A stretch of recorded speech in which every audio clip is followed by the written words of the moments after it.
30 acre জমিতে আমি 200 মণ বীজ পেলাম। তো ওই বীজটা আমি বিক্রি করলাম প্রায় 4 কোটি টাকা। গত বছরে আমি এগ্রিকালচার ইম্পর্টেন্ট পার্সন এআইপি হয়েছি। পেঁয়াজটা হচ্ছে কৃষকের ব্যাংক। একসময় বাজার নাই, ঠেকে গেছে, তখন ওই পেঁয়াজ 10 কেজি 5 কেজি বিক্রি করে সে বাজার করে নিয়ে আসলো। শাহেদা আপা, আপনি তো বেশ বিখ্যাত একজন পেঁয়াজ বীজ উৎপাদনকারী। আপনি এক বছরে যখন 20 সালে যখন আপনার কথা আমি প্রথম জানতে পারি, তখন সেইবারই আপনি একটা সিজনে 4.5 কোটি টাকা কামিয়েছেন। একটু বলেন না এটার কথাটা। আসলে কি, যখন আমরা শুরু করি তখন আমাদের মানে 1 টাকাও কিন্তু মানে ছিল না। তো 2004 সালে আমি এই পেঁয়াজের বীজটা শুরু করি অনেক কষ্ট অবস্থা থেকে। আমার হাজবেন্ড ছিল বেকার। তো কৃষি পরিবারে আমার বিয়ে হয় আমার একটু অল্প বয়সে, তখন আমি ক্লাস 8-এ পড়ি। তো ওই সময় আমার শ্বশুরবাড়ি ছিল কৃষি। তো ওই কৃষিটা আমি করতে পারতাম না, কোনো কাজ করতে পারতাম না। আমার শাশুড়ি আমাকে পছন্দ করতো না, আমি কালো। তো আর্থিক দিক দিয়েও মানে সেরকম সচ্ছলতা ছিল না আমার বাবার, ওই দিক দিয়ে ওনারা পছন্দ করতো না। তো আমার হাজব্যান্ড আমাকে পছন্দ করে বিয়ে করে এবং আমার ননাসের জামাই এরা আমাকে আনে। তো আনার পরে আমি কোনো কাজ করতে পারি না, শাশুড়ি অনেক খোঁটা দেয়, অনেক কথাবার্তা বলে। তো আমাকে দিল ঢেকিতে ধান বানতে। ঢেকি পাড়াইতে পারি না, তবু আমি না করতেছি না, মানে সাহস নাই না করার মতো। ভয়ে ভয়ে আমি ঢেকে পাড়াচ্ছি, কিন্তু হাঁপাই যাচ্ছি অবশ্য, আমি ভয়ে বলতে পারতেছি না। তারপরে এখন অনেক কাজ করায়, অনেক ধান বাইরেইতে হয়। আগে ইরি ধান ছিল, ইরি ধানটা আপনার খেজুর গাছ পাইতে দিয়ে ওইটা বাইরেইতে হইতো, বাইরে তারপরে আপনার উড়াইতে হইতো শুকাইয়া, আবার সিদ্ধ করে চাল শুকাইয়া, ধান শুকাইয়া চাল বানতে হইতো, ঢেকিতে পাড়াইতে হইতো। তো ওইভাবে আমি চিন্তা করতাম যে কাজ করলে মনে হয় আমাকে এরা ভালোবাসবে এবং ভালো জানবে। আমি কাজ করি কিন্তু বলি না, কষ্ট হইলেও আমি চেষ্টা করি, ইচ্ছা আছে যে করি এবং চেষ্টা করি। তারপরে ওইভাবে করতে করতে তো শাশুড়ির মানে অনেক কথা বলে।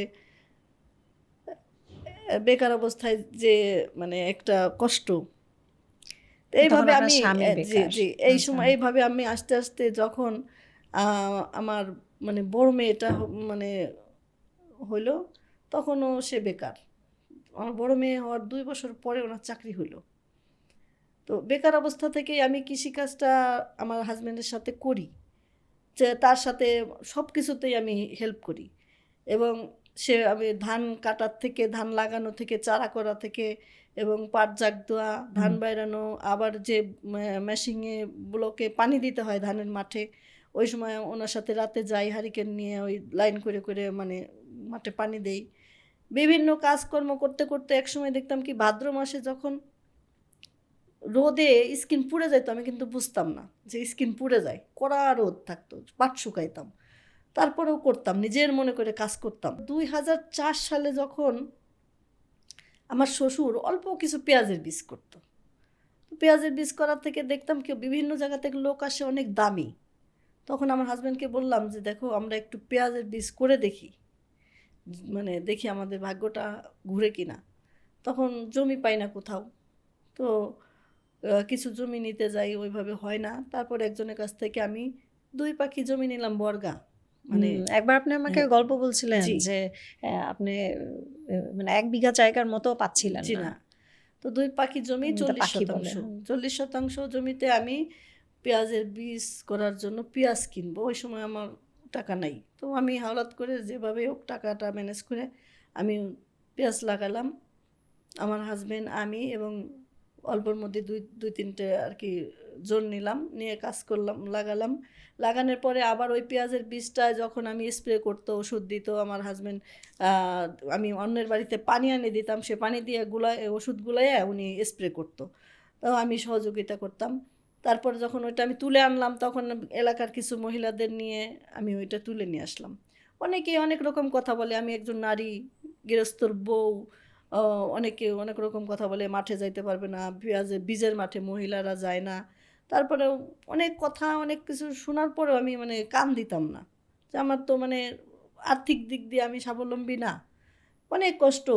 একসময় দেখা যাইতো যে মানে সালোয়ার কামিজ পরতাম, মানে শাশুড়ি পছন্দ করতো না, তার জন্য কাপড় পরতে হইতো, কিন্তু কাপড় কুচিতে পরা যাবে না, শাশুড়ির এরকম কিছু ছিল যে শাশুড়ি বলতো কৃষি বাড়ির বউ গৃহস্থ বাড়ির বউ কেন কুচি দিয়ে কাপড় পরবে। তারপরে শাশুড়ির কথা মতো কুচি দিয়ে কাপড় পরতাম না, ওইভাবেই পরতাম। যাই হোক কাজ করতাম এমন যে ধান সিদ্ধ করে রোদে দিছি, শুকাইতেছি, মাঠে খ্যার ছড়াইছি, এদিক দিয়ে আবার মানে কাকে করে নিয়ে দৌড়ে দৌড়ে বাতাসে ধান উড়াইতে হইতো, এরকম কাজকর্ম করতাম। যাই হোক সেটা করার মধ্যে দিয়ে এই পেঁয়াজের বীজটা উৎপাদন করলাম। তখন আমি 2 পাখি জমি করলাম, ওই সময় মহিলাদের দিয়ে আমি তুলে আনছি, আনার পরে ওইটা শুকাইয়া রাখলাম, প্রায় 2 মণ বীজ পাইলাম। তো ওই বছরে এখন 2 মণ বীজ বিক্রি হয়ে গেল, 80,000 টাকা আমি বিক্রি করলাম। তো ওই সময় আমি চিন্তা করলাম যে একবারে 80,000 টাকা কখনো আমি চোখে দেখিনি, যেটা বাস্তব। কোন বছর? এটা হচ্ছে 2004 সালে। তো ওই সময় আমি চিন্তা করলাম যে না, এই পেঁয়াজের বীজ করলে মনে হয় ভাগ্য ঘুরবে এবং এটার অনেক চাহিদা, বিক্রি করতে পারবো। তো ওই বছরে আমি পরের বছর ওই টাকা দিয়ে আমি আর একটু জমি বাড়াইলাম এবং আমি পেঁয়াজ কিনলাম। পরের বছরে আমি বীজ পেলাম 13 মণ। তো আলহামদুলিল্লাহ আমি চেষ্টা করলাম যে না, এটা হয়তো বিক্রি হয়ে যায় এবং অনেক চাহিদা, সেই হিসাবে আমি মানে পর্যায়ক্রমে প্রতি বছরই জমি বাড়াই। তা আমি যখন ইরি ধানের ব্লক বাদ দিয়ে ওখানে যখন আমি পেঁয়াজ বীজ করতে গেলাম, তখন 4-5 বছর পরে আমাদের এলাকার লোকজন আমাকে দেখা দেখি করে ওনরা ওই পেঁয়াজ বীজ লাগানো শুরু করে দিল। তখন আপনার বিএডিসি এবং কৃষি সম্প্রসারণ এর আগায় আসলো। আসার পরে দেখে আমাদেরকে বললো যে আপনারা বীজ বিক্রি করেন, বীজকে বীজের মানে রাখেন, বীজকে আপনার প্যাকেট করতে হবে এবং লাইসেন্স করতে হবে। ওরা ওনারা আমাদেরকে প্রশিক্ষণ দিল। প্রশিক্ষণ দেওয়ার পরে আমরা এই বীজকে প্যাকেট করলাম, লাইসেন্স করলাম, প্যাকেট করলাম। প্যাকেটের নাম দিলাম খান বীজ ভান্ডার, আমার হাজব্যান্ড খান, তো খান বীজ ভান্ডার নাম দিয়ে আমরা প্যাকেট শুরু করলাম, বিক্রি শুরু করলাম।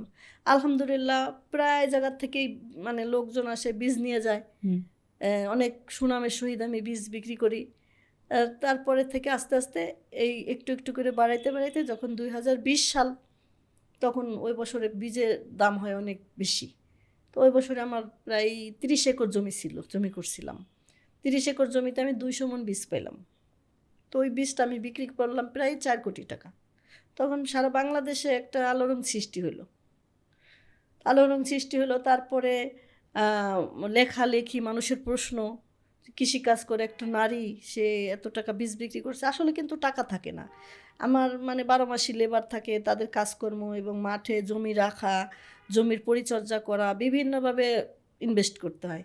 তো সেইভাবে আমি ওই সময় আমাকে channel I standard chartered bank আমাকে পুরস্কৃত করলো এগ্রো অ্যাওয়ার্ড মাধ্যমে।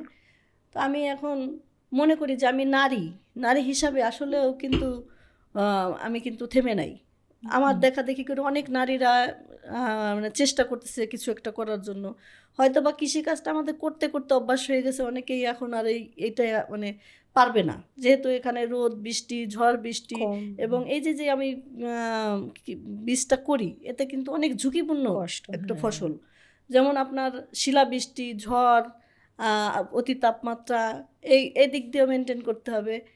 এক বছরে লাভ গেলে পরের বছরে, আগের এক বছরে লস গেলে পরের বছরে লাভ করলে ওইটা হয় পুষায় যায়, কিন্তু থেমে থাকলে তো আর ওইটা হবে না। এটা আমার মাথার মধ্যে কাজ করে। যে বছরে আপনার ক্ষতি হয়ে যায়, মানে লস হয়ে যায়, যেমন আবহাওয়াজনিত প্রাকৃতিক দুর্যোগে আমরা যদি একটু ক্ষতিগ্রস্ত হয়ে যাই, তো পরের বছরে যদি আমি বীজ করি, ইনশাল্লাহ পরের বছরে দাম পাওয়া যায়, এটা আমার মাথায় কাজ করে।